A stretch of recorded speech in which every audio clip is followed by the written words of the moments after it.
睡前听完一本书，今天我们读《自卑与超越》。你有没有过那种夜晚，躺在床上盯着天花板，脑海里反复回荡着一个问题：为什么我总觉得自己不够好？为什么生活仿佛总在拉扯着我，让我一次次跌倒，却又不得不爬起来？这就是这本书要带你走进的世界，一场关于自卑的旅程，一场从黑暗中寻找光芒的冒险。它不是一本冰冷的心理学教科书，而是像一盏温暖的灯，照亮你内心那些隐秘的角落，告诉你自卑不是你的敌人，而是通往超越的阶梯。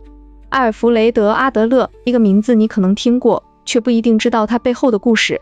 他生于1870年的维也纳，一个犹太家庭的第二个孩子。从小他就饱尝自卑的滋味，童年时患有佝偻病，身体虚弱，总是被哥哥们比下去。你能想象吗？一个瘦小的男孩在雪地里跌跌撞撞地追赶别人，却总被甩在身后，那种无力感，那种为什么我不行的疑问，深深烙印在他心里。后来他成为医生，加入了弗洛伊德的圈子，但很快分道扬镳。弗洛伊德强调性本能，阿德勒却认为自卑和对优越的追求才是人生的核心动力。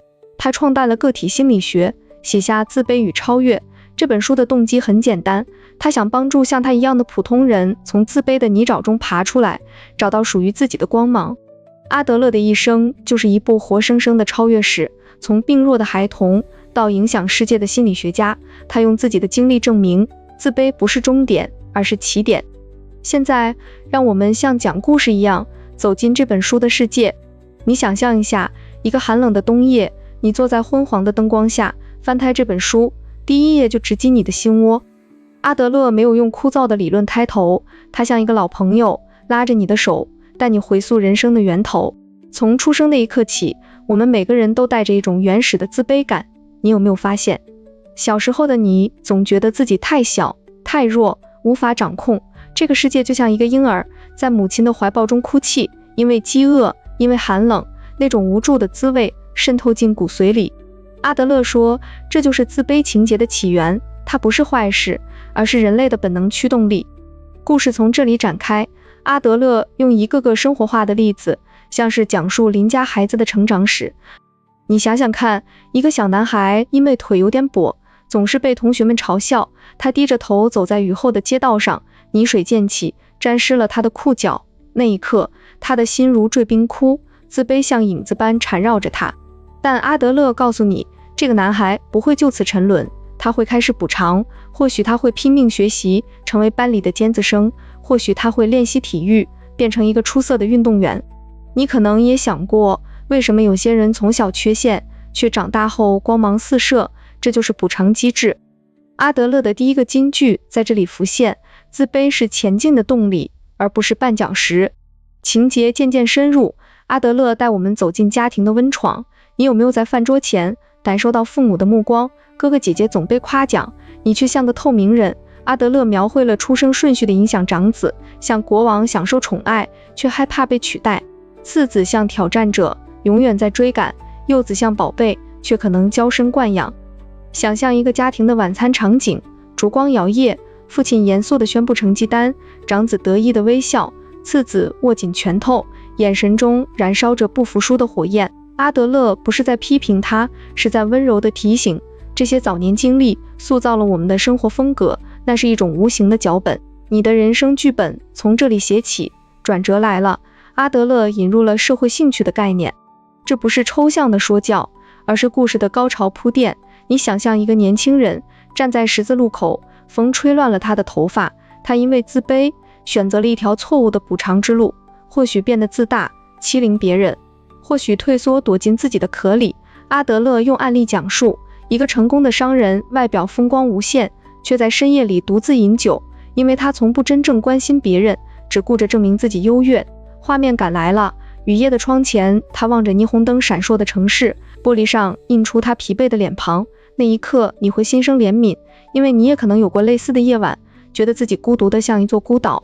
但故事不会停在绝望，阿德勒缓缓推进，讲述健康的超越之路。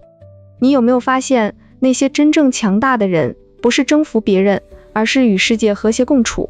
阿德勒举例一个教师因为童年自卑，选择教育事业，帮助孩子们克服障碍，课堂上阳光洒进窗户，孩子们围着他，眼神中满是信任。那琴弦般的旋律在这里响起，自卑转化为合作，转化为对社会的贡献。阿德勒的叙述像一条河流，弯弯曲曲，却总在关键时刻转向光明。他提醒你，神经症不是病，而是错误的补偿方式。想象一个女人因为容貌自卑，沉迷于整容，镜子前她一次次哭泣，脸庞扭曲，那是冲突的顶点。但阿德勒伸出手说，停下来，看看你的社会兴趣吧，转向别人，帮助他人，你会发现自卑的枷锁悄然松开，情节层层递进。阿德勒探讨了爱情、婚姻和职业。你想想看，一对恋人走在夕阳下的公园小径，手牵手，却心有隔阂，因为一方总想证明自己优越，另一方退让到尘埃里。阿德勒的笔触温柔却犀利，他说，爱情不是战场，而是合作的艺术，职业篇章更贴近你我的生活。一个职场新人面对上司的批评，低头沉默，内心风暴肆虐。但阿德勒告诉你，别逃避，自卑是信号，催你成长。或许你会从底层爬起，成为领导者，或许你会转向新领域绽放光芒。故事在这里节奏加快，像心跳般带你从谷底攀升。最后，阿德勒收束情节，指向终极目标，优越感不是凌驾他人，而是自我完善。你可能也经历过那种领悟的瞬间，雨后彩虹出现，你忽然明白，生活不是比拼，而是共同前进。阿德勒的故事没有英雄传奇，却处处是普通人的转折，每一个细节都像血液里的足迹引领你前行。现在，让我们停顿一下，深呼吸，走进这本书最触动人心的场景。那是一个关于孩子的案例。阿德勒描述了一个小女孩因为出生缺陷，一只手畸形，从小被包裹在自卑的茧中，你能感受到吗？学校操场上，其他孩子嬉笑奔跑，她却躲在角落，袖子拉得长长的，眼神如秋叶般飘零。老师叫她回答问题，她的声音颤抖，像风中的烛火，随时可能熄灭。那一刻，绝望如潮水涌来，你的心跟着揪紧，仿佛听到她内心的哭泣。为什么是我？为什么上天如此不公？但高潮在这里转折，阿德勒没有让她沉沦，他讲述了她的转变。通过父母的引导，她开始画画，用那只不完美的手勾勒出五彩的世界。画面浮现，夕阳的余晖洒在画纸上，她的指尖沾满颜料，第一次露出微笑。那不是简单的快乐，而是从绝望到领悟的爆发。泪水滑落，却带着释然的温暖。阿德勒的金句在这里回荡，自卑不是缺陷，而是通往伟大的桥梁。你有没有那种感觉？胸口堵塞的石头忽然滚落，世界亮堂起来。这个场景像一记重锤敲醒你，苦难不是终结，而是化茧成蝶的。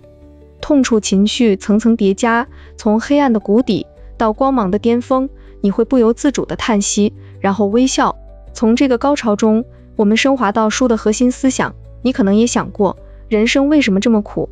阿德勒用他的个体心理学给你一个温柔的答案，自卑是普遍的，但超越是可能的。想想那些关键词，生与死、命运、苦难、希望、人性、荒谬、意义、爱与责任，活着的价值对抗命运，他们在这里交织成网。阿德勒说，人不是被过去决定，而是由未来目标驱动。你的人生风格不是宿命，而是选择。像活着里的福贵，在苦难中顽强前行。阿德勒告诉你，自卑如那漫长的黑夜，但你有权点亮一盏灯。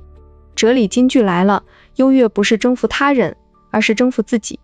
你有没有发现，那些真正幸福的人，不是富豪权贵，而是那些在平凡中找到意义的人。一个母亲在孩子生病时忘记自己的疲惫，全心照顾，那一刻她超越了自卑，体现了社会兴趣。阿德勒强调，人类是社会动物，孤立的补偿只会带来荒谬的循环，自大或自怜，像永不停歇的轮回。但当你转向合作，当你帮助别人，你会感受到活着的价值。那不是空洞的说教，而是如琴弦般颤动的领悟。命运不是敌人，而是老师，教你从苦难中提炼希望。再深一层，阿德勒探讨人性中的荒谬。你想想看，为什么我们总在自卑中挣扎？因为我们追求完美，却忽略了人生的不完美。像命若琴弦里的盲人琴师，拉断1000根弦，只为瞑目。阿德勒说，这种执着有时是补偿的误区，但真正的升华是接受自卑转为动力，爱与责任在这里闪光。婚姻不是占有，而是互相支持；职业不是竞争，而是贡献；对抗命运不是反抗，而是顺势而为，用自卑铸就阶梯，攀向更高的自己。情绪从绝望转向领悟，再到释然，你会觉得生活如一场漫长的对话，自卑在耳边低语，但你有权回应，我选择超越。阿德勒的哲理不是高高在上，而是贴近心窝，像冬夜的炉火，温暖却不灼热。他提醒你，人生的意义不是外部的奖章，而是内心的平静。苦难会来，命运会转，但希望永存，因为你有能力从自卑中生出翅膀，飞向自由的天空。听完这个故事，你的心是否也跟着起伏？自卑与超越不是一本遥远的书，而是你我生活的镜像。它告诉我们，自卑如影随形，但超越就在一念之间。从阿德勒的经历到那些触动人心的场景，我们看到人性在苦难中闪光，希望在绝望中绽放。或许今晚你会关灯后回想自己的自卑时刻，然后微笑，因为你知道路在前方。最后，我想问你一个问题，如果你现在面对内心的自卑，你会选择怎样的补偿之路？是退缩，还是勇敢地转向社会兴趣，帮助他人一起超越，睡个好觉，明天继续前行。